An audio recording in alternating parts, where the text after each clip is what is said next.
Tony Mangan spends his life in a wheelchair and he's fizzing with rage. A spinal operation to remove a tumour left him this way, and he does his level best to stay independent and healthy. But some things, like changing his bed sheets, he can't do alone, and he's just had the amount of home help he gets cut from 2 hours to 1 hour a week. I deserve a bit more. I didn't want to put myself in the situation if it could happen to anyone. You could walk out the door and get hit by a car, and everyone else can be doing this as well. And it's pretty well the people that are more vulnerable it's hitting the most, you know. The fact is that Ireland's barely got 2 cents to rub together, and ministers don't even try to hide how difficult things are.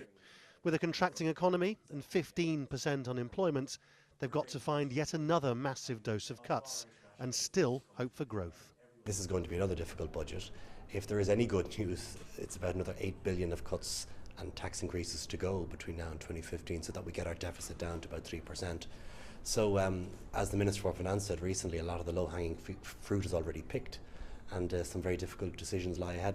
The government, I hate them. They belong to Satan.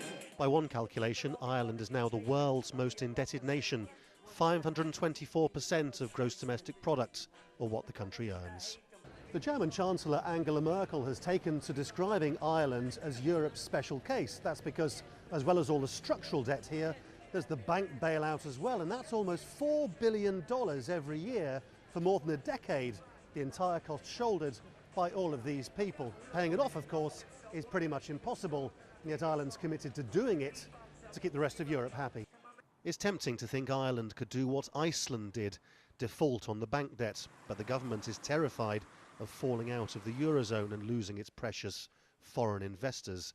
So while the banks get bailed out, the government goes broke, people get poorer, their hopes buried somewhere under the European Central Bank. We're in very, very serious trouble here, and it's very difficult politically, I presume, to go out to Europe and say, look, we need to get this relief, this restructuring on our national debt. Say that in one breath, and on the other say, but we're doing very well handling what we've got. They're two entirely inconsistent positions, and I think the government here needs to be far more blunt with the European partners on just how serious a position we're in. So Ireland persists in its long road of austerity while politely asking Europe for a restructuring of its gigantic debts. And all the while, life gets harder for people who didn't cause any of these problems. Lawrence Lee, Al Jazeera, Dublin.